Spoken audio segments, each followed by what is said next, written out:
C'est quoi le contentement? C'est la satisfaction et le fait d'être heureux avec ce que Dieu nous donne. Je répète, le contentement, c'est la satisfaction et le fait d'être heureux avec ce que Dieu nous donne. Pas avec ce que Dieu donnera, mais avec ce que Dieu donne maintenant. Dans le contentement, il y a le bonheur. Dans le contentement, il y a la satisfaction. Partout où il n'y a plus satisfaction et bonheur, il n'y a pas contentement. Et se contenter de quoi? De ce qu'on a. Que ce soit beaucoup, que ce soit peu, être content de ce qu'on a. Lorsque je me préparais ce matin à enseigner, et vous savez, lorsque les pasteurs, nous préparons le culte, nous intercédons beaucoup, nous prions beaucoup, demander la parole, demander les âmes, demander des miracles, des bénédictions, demander beaucoup de choses, faire les combats spirituels, combattre les forces de ténèbres.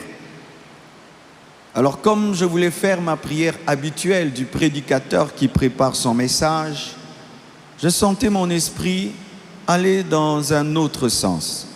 Il allait plus dans la gratitude, il allait plus dans la reconnaissance, il allait plus dans les remerciements. Lorsque je voulais intercéder, je me retrouvais en train de rendre grâce à Dieu. Lorsque je voulais demander, je me retrouvais en train de dire à Dieu merci, en train de faire un résumé de l'année, pas dans le domaine des épreuves, des combats, des trahisons, tout ça, non. Mon esprit n'allait pas dans ce sens-là. J'allais plus dans le sens de ce que Dieu a fait, de ce que Dieu a fait, de ce que Dieu a fait et de ce que Dieu a fait. Et j'ai fait un effort, revenir dans ma manière de prier pour préparer le culte. Il m'a conduit que là et il m'a dit, c'est ce que je veux que tu enseignes à mon église, la gratitude, la reconnaissance, le contentement. Alléluia. Le psaume 103, verset 2, la Bible dit, « Mon âme bénit l'Éternel et n'oublie aucun de ses bienfaits. » Dieu attend que nos âmes puissent le bénir. Et Dieu attend que nous ayons la mémoire de ce qu'il fait. Car l'homme oublie rapidement ce que Dieu fait. L'homme passe vite d'une bénédiction à une autre comme un enfant avec les jouets. J'ai mon petit, tu peux lui acheter chaque dimanche un jouet. Tu achètes un jouet dimanche, il joue avec ce jouet pendant une semaine, après il le jette. Il prend un autre, il joue, il jette. Ce qui fait qu'il n'a pas le temps d'apprécier longtemps un jouet parce qu'il passe d'un jouet à un autre. Et souvent, nous sommes ainsi dans la vie. Nous passons d'une bénédiction à une autre que nous n'avons pas le temps d'apprécier les choses. Nous n'avons pas le temps d'être contents. Nous n'avons pas le temps d'être heureux tellement que nous allons vite d'une chose à une autre. Le temps que tu demandes à Dieu une voiture, il te la donne. Tu es heureux pour cette voiture pendant 3 jours. Et puis, tu demandes maintenant une parcelle. Et le temps que Dieu te donne la parcelle, tu es heureux pendant un temps. Maintenant, il faut construire une maison sur cette parcelle. Et le temps encore que tu aies construit, quand tu finis de construire, maintenant, tu es maintenant, je dois mettre un locataire. Et ainsi, jusqu'à la fin de ta vie, tu ne seras jamais heureux. Le Seigneur m'a donné le secret du bonheur, le contentement. C'est vrai. Dans les églises de réveil, nous ne prêchons pas le contentement. Rarement. Nous disons tout le temps aux gens, tu dois avoir, tu dois avoir, tu dois devenir, tu dois devenir, tu dois devenir. Et cette manière d'enseigner déséquilibrée engendre de personnes malheureuses. Amen. Hein? Cette manière d'enseigner, tu dois avoir, tu dois devenir, tu dois avoir, tu dois devenir, sans enseigner aux gens d'être contents, satisfaits de ce qu'ils ont, engendre des personnes qui seront malheureuses jusqu'à la fin de leur vie.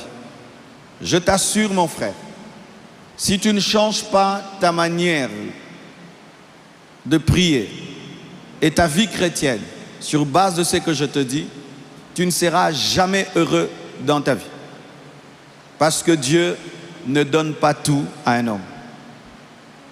Vous tous ici qui attendez tout avoir pour être heureux, vous ne serez jamais heureux parce que Dieu ne vous donnera jamais tout. Déjà, le fait de positionner ton bonheur dans la possession de tout fait de toi un malheureux. Car tu n'auras jamais tout, même si Dieu donne tout.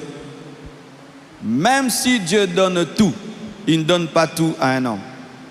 Même si Dieu est tout puissant, il ne donne jamais tout à un homme. Mais vous allez voir que dans notre théologie chrétienne, nous voulons tout avoir. Tout avoir. Alors que Dieu ne te donnera jamais tout. Le fait déjà d'accepter que Dieu ne te donnera jamais tout, te donnera la paix. Mais poursuivre quelque chose que Dieu ne donnera jamais fera de toi un éternel malheureux, quel que soit ce que Dieu te donnera. Alléluia. Regardez cela. Dans toute la Bible, de Genèse à Apocalypse, ce que je vais vous dire se démontre. 1 Corinthiens 12, versets 4 à 11. Il y a diversité de dons, mais le même esprit. Diversité de ministères, mais le même Seigneur. Diversité d'opérations, mais le même Dieu qui opère tout en tous. Or, à chacun, la manifestation de l'esprit est donnée pour l'utilité commune. En effet, à l'un est donné par l'esprit une parole de sagesse, à un autre une parole de connaissance, selon le même esprit, à un autre la foi, par le même esprit, à un autre le don des guérisons, par le même esprit, à un autre le don d'opérer des miracles, à un autre la prophétie, à un autre le discernement des esprits, à un autre la diversité des langues, à un autre l'interprétation des langues. Un seul et même esprit opère toutes ces choses, les distribuant à chacun en particulier comme il veut. Tu n'auras pas tous les dons spirituels. Alléluia. Tu peux désirer tous les dons spirituels, mais tu ne les auras pas tous au même moment. Tu peux opérer, c'est vrai, dans tous les dons, selon les périodes, mais avoir tous les dons au même moment, Dieu ne le fera pas. Pourquoi? Parce que tu es dans un corps. Dieu ne peut pas donner au cœur la capacité du cerveau. Si le cœur a la capacité du cerveau, ça peut devenir une maladie. Dieu ne donnera pas à la main la capacité du pied. Le pied doit être heureux d'être pied. La main doit être heureuse d'être main. Dieu ne te donnera pas tout. Dieu ne te donnera pas tout. Pour ceux qui sont malheureux, pour ceux qui n'ont pas, vous serez toujours malheureux parce qu'il y aura toujours quelque chose que vous n'aurez pas.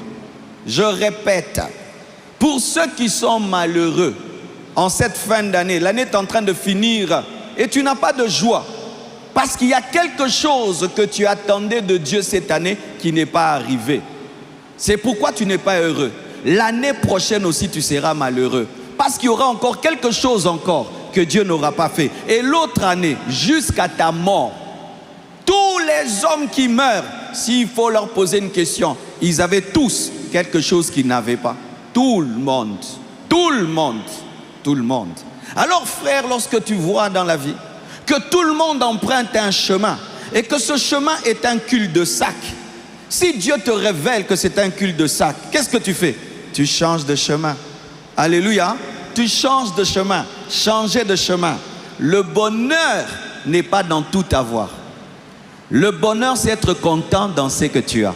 Je répète, le bonheur n'est pas dans tout avoir. Le bonheur est d'être satisfait dans ce que tu as maintenant.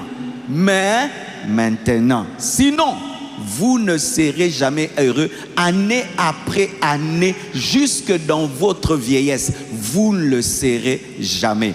La Bible montre que même quand Dieu répand les dons, il ne donne pas tout à un homme. Il distribue à chacun. Alléluia. Celui-ci prophétise, l'autre guérit les malades, l'autre fait les miracles, l'autre ceci. Même s'il te donne 3, il ne va pas donner les 9. Et même si tu peux opérer dans les 9, pendant un temps, tu vas voir ce don opère, l'autre n'opère pas. Pourquoi? Pour que tu sois humble, pour que tu sois dépendant du corps, pour que tu aies un vide que seul Dieu remplira, pour que tu aies un vide que seul Dieu remplira, pour que tu aies un vide que seul Dieu remplira. Je suis en train de dire quelque chose de profond ce matin. Alléluia, alléluia. Je vais beaucoup enseigner ça, mes frères et sœurs, parce que c'est l'une des maladies de l'Église. Nous avons des gens malheureux. Si tu les prends un après l'autre, tu les mets dans un bureau, tu questionnes. L'Église est remplie des hommes sans joie, mais qui dansent, qui chantent, mais ce n'est que l'extérieur. Mais dans la réalité, le manque de contentement est en train de ronger les chrétiens. Le manque de contentement. Nous ne sommes jamais contents. Regardez encore. Romains 12, verset 6. Puisque nous avons des dons différents, selon la grâce qui nous a été accordée, que celui qui a le don de prophétie l'exerce selon l'analogie de la foi, que celui qui est appelé au ministère s'attache à son ministère, que celui qui enseigne s'attache à son enseignement, que celui exhorte à l'exhortation, que celui qui donne le fasse avec libéralité, que celui qui préside le fasse avec zèle, que celui qui pratique la miséricorde le fasse avec joie. Le fasse avec joie. Si toi, tu enseignes, moi je n'enseigne pas. Moi, j'aime l'exhortation. Je suis heureux d'exhorter. Si toi, tu prêches, moi, je ne sais pas prêcher, mais je sais modérer. Je suis heureux de modérer. Si toi, tu sais chanter, moi, je sais prêcher. Je suis content de prêcher. Mais sache ceci, tu n'auras jamais tout. Tu n'auras jamais tout. C'est une prédication bizarre, hein? Tu n'auras jamais tout. C'est ce que la Bible dit. Et comme nous ne le disons pas souvent, vous êtes inquiets de ce que Dieu n'a même pas le projet de vous donner. Aïe, aïe, aïe. Est-ce que j'aurai le ministère de Renard Bonke? Non. Même si je veux l'avoir, ce n'est pas dans mon appel. Moi, je suis un homme qui engendre des églises, Renard Bonke n'a pas engendré des églises. Dans le domaine des croisades, il me dépasse. Moi, dans le domaine des implantations, je le dépasse. Qui est plus grand que l'autre? Personne. C'est Dieu qui est le plus grand. Il y aura toujours quelqu'un qui aura ce que tu n'as pas. Il y aura toujours quelqu'un qui fera ce que tu ne fais pas. Il y aura toujours quelqu'un qui aura ce que tu n'as pas et que tu n'auras jamais. Et que tu n'auras jamais. J'ajoute aussi, hein, que tu n'auras, même si je fais tout, est-ce que je serai comme Mutombodi Kembe? Je n'aurai jamais ça. Même si je jeûne, je prie, je n'aurai jamais la taille de Mutombodi Kembe. Lui aussi ne prêchera pas comme moi. Sois heureux de ce que tu as. Sois heureux de ce que tu es. Arrête de loucher la vie des autres. Ils n'ont pas ce que tu as et tu n'as pas ce qu'ils ont.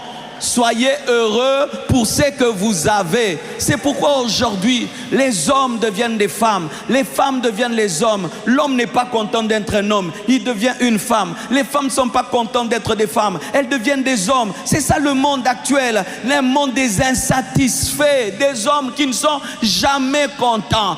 Donne-moi autant, Dieu te donne. Donne-moi encore, Dieu te donne. Mais quand est-ce que tu seras heureux? Si vous pensez que avoir rend heureux, vous vous trompez. C'est être content dans le peu que tu as déjà maintenant qui te rend heureux. Oh, donne-moi l'amen, hein? Donne-moi l'amen. Oh, Jésus.